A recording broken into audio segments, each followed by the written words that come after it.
This class will deal with behaviorism. The early works on behaviorism date back to 1927. Pavlov, a very famous Russian psychologist, was the main enthusiast in this field. His research provided the basis for classical conditioning, as it's called. The notion was further developed by Skinner, yet another famous psychologist, who took the concepts of conditioning a step further. Now, going back to Pavlov, Pavlov's experiment consisted of molding the behavior of his dog. So he wanted to see what determined the behavior of dogs, or of his dog, and to see if this shed some insight into human motivation. He identified that he can or could manipulate his dog to react to the sound of a bell. So when the dog heard the bell, the dog would perform in a certain way. And he conditioned the dog to perform in that way every time the dog heard the bell. The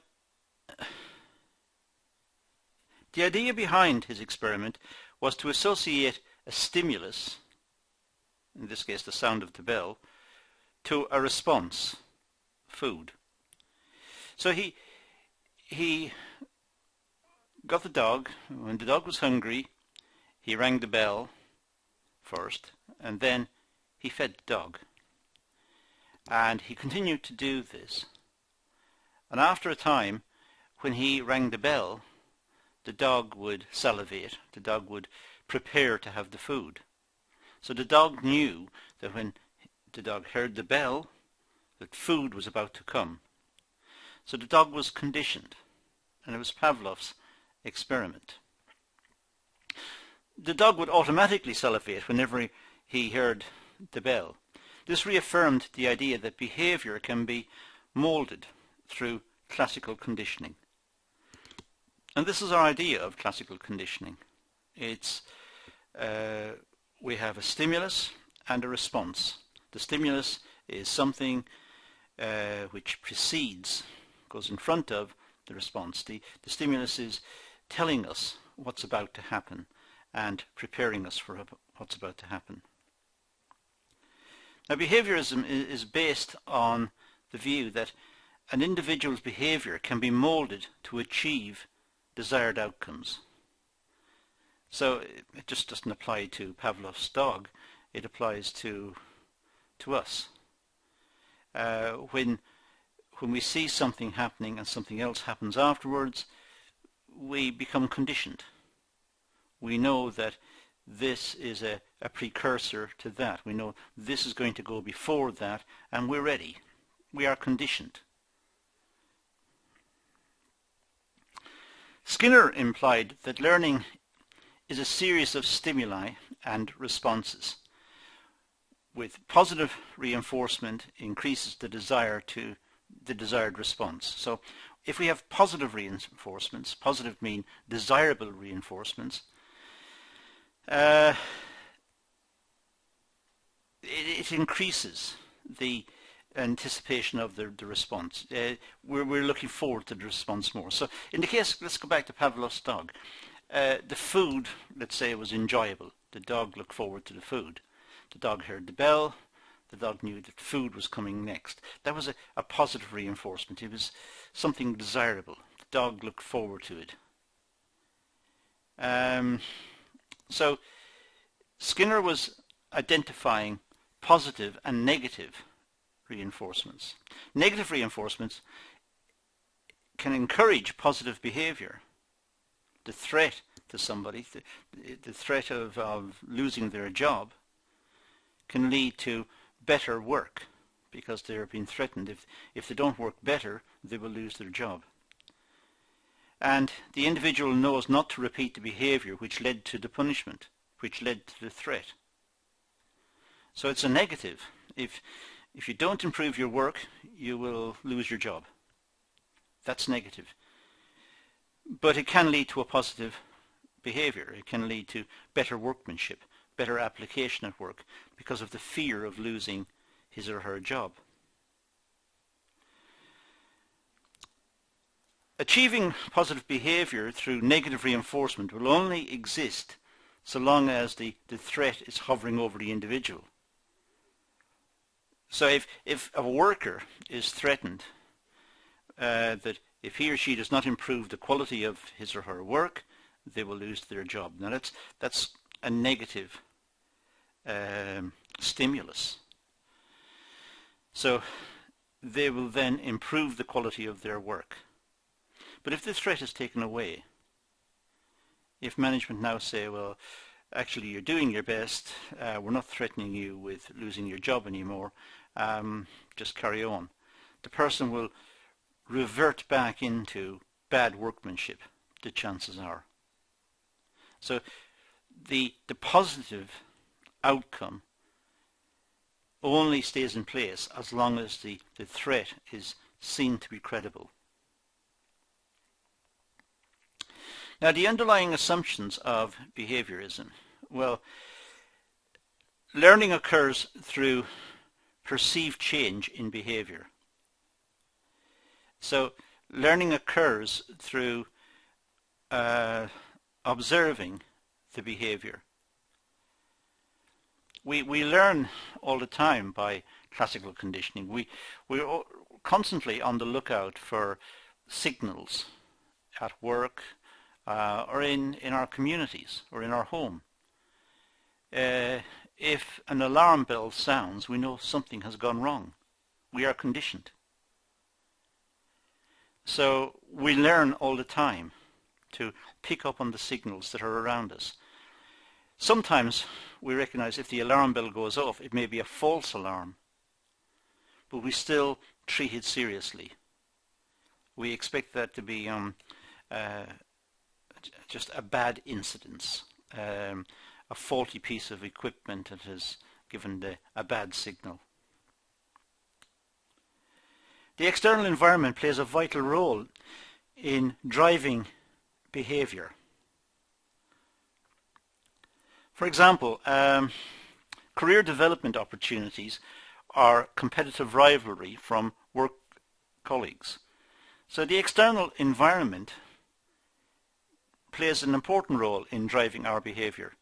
When we're threatened at work by if we don't improve the quality of our work, we will lose our job. We will improve the standard of our work. We will improve our application if we wish to keep that job. If we wish to continue working for that company, we will have to improve our performance. And our performance may be itself determined by what's happening around us. If we see other workers performing well, we become more diligent as a consequence. Or if we see opportunities around us that require certain skills, we may wish to pick up on those skills.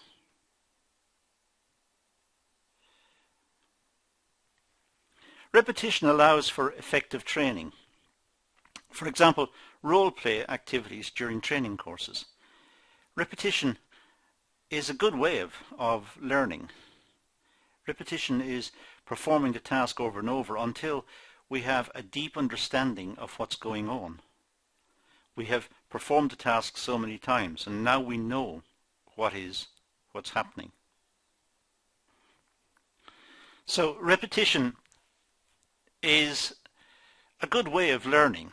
It may become boring if it's done too much or if the tasks are very small.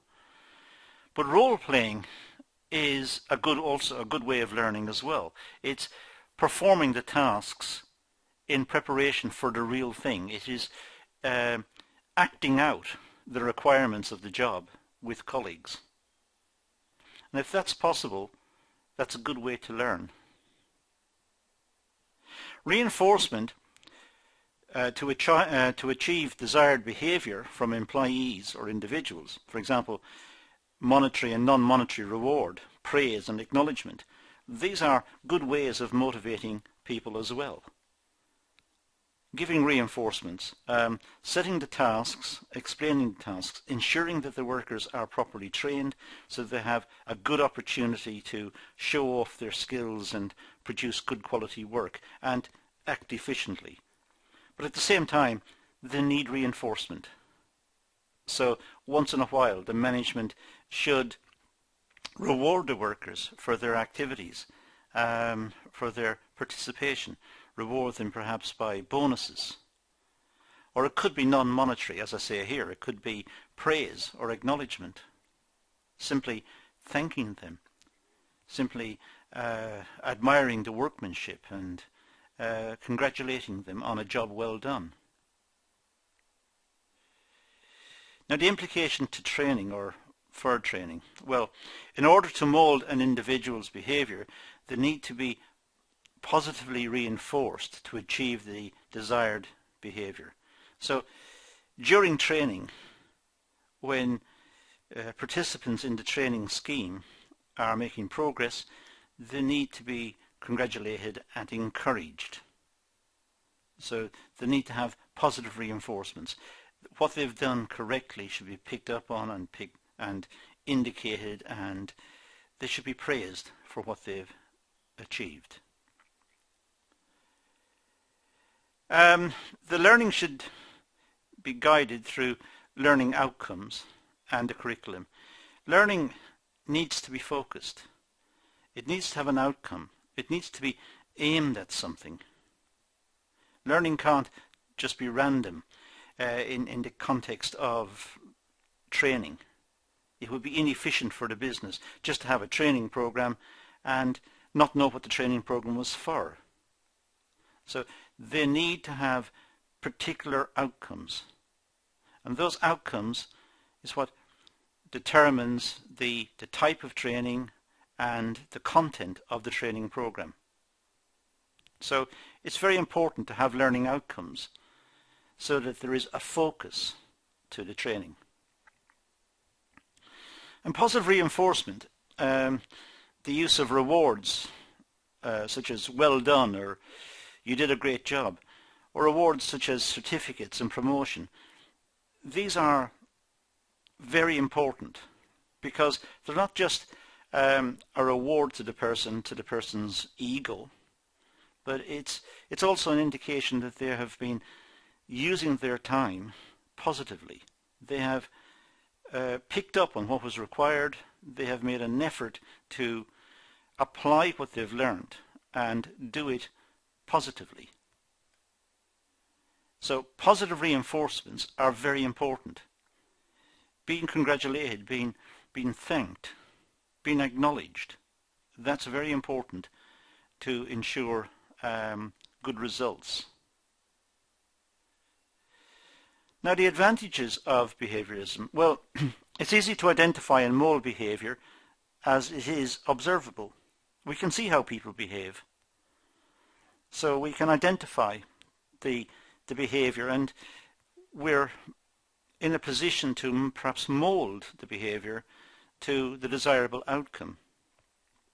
So someone who is good at a particular skill, good with using particular machinery, or good in the office with computers, or good with numbers, that person could be moulded to become a particular type of worker.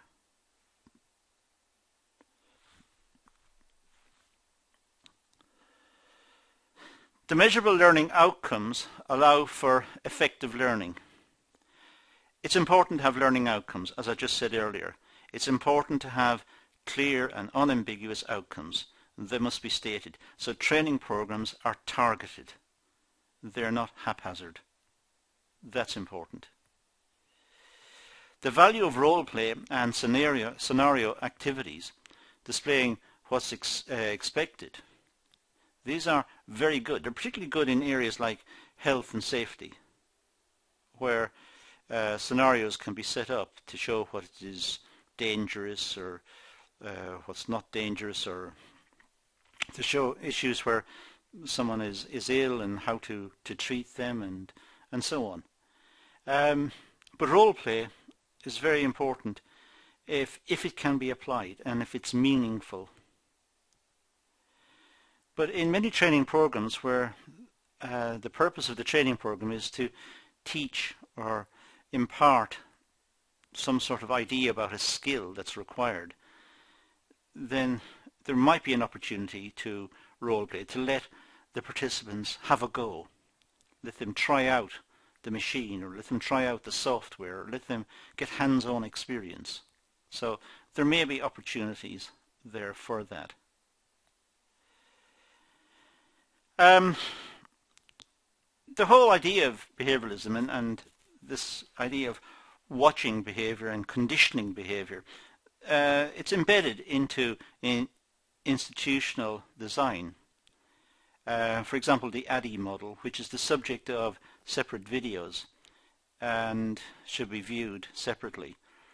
But it can be embedded. It is a part of the design of some models. The use of competencies are strongly reliant on this theory. Competencies, the ability to perform tasks efficiently and to good quality. Competencies are built up by performing the routines that are required, performing the work that's required, and getting positive reinforcements so that the quality of the work is even further improved, and efficiency can be achieved through greater application and pride in what the worker is doing. Now let's move to the disadvantages of behavioralism. It doesn't really account for emotions, for the thoughts and feelings. Back to Pavlov's dog. The dog heard the bell. The dog knew that food was imminent. Food was about to appear. The dog was not in a position. Perhaps it's a bad example, but the dog was not in a position to think about what was happening.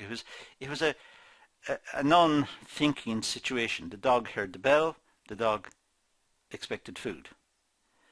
So thoughts and feelings do not enter into this.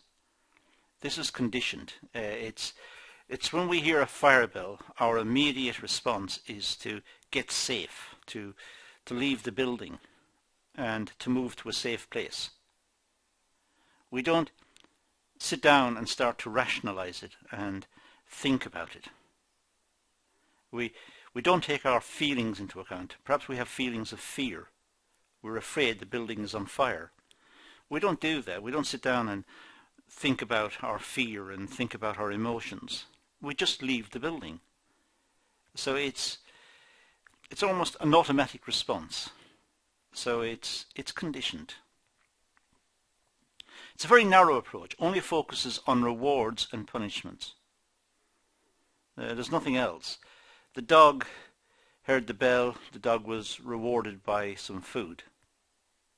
After a while, when the dog heard the bell, the dog salivated. It knew that food was going to come. It hadn't arrived yet, but the dog was ready for the food. It's a very narrow approach. It's just conditioned. We know that there are rewards and there are punishments. And we see a particular stimulus or we experience a particular stimulus, and we know what's going to follow next is reward or punishment, depending. The theory has strong links with Taylor's scientific management. And in today's society, this is not really an effective approach. Scientific management, measuring everything and controlling all aspects of work down to a fine detail, that's not really the modern way of working. Not only do we rely on people applying themselves willingly, but also the nature of work itself has changed. Taylor's concept was it was interesting in the early days of industrialization, the application of scientific management. It fitted in with the way people thought back in the earlier parts of the 20th century. But with the advent of advanced computer networks and very smart software and so on, it's not so much talked about nowadays. But the idea of behaviorism is when everything is measured, when lots is measured, and there is a feedback which is rewarded, is a reward or is a punishment. The feedback as a reward or a punishment means that workers experience the stimulus and then perform in anticipation of the reward or to avoid the punishment. As I said earlier, the way work is being set up and devised in the modern world is somewhat different. There are different views of management. The job still must be done, but more enlightened thinking takes a more holistic view of the person and looks at the environment in which to work, look at their capabilities as well, and look at their aptitudes and their suitability for work and their motivations, and out of all of this blend try to find a way in which the job can be done effectively. Okay, that's our overview of behaviorism, and that's all I'm going to say on the topic, so I'm going to leave it at that and say thank you for watching.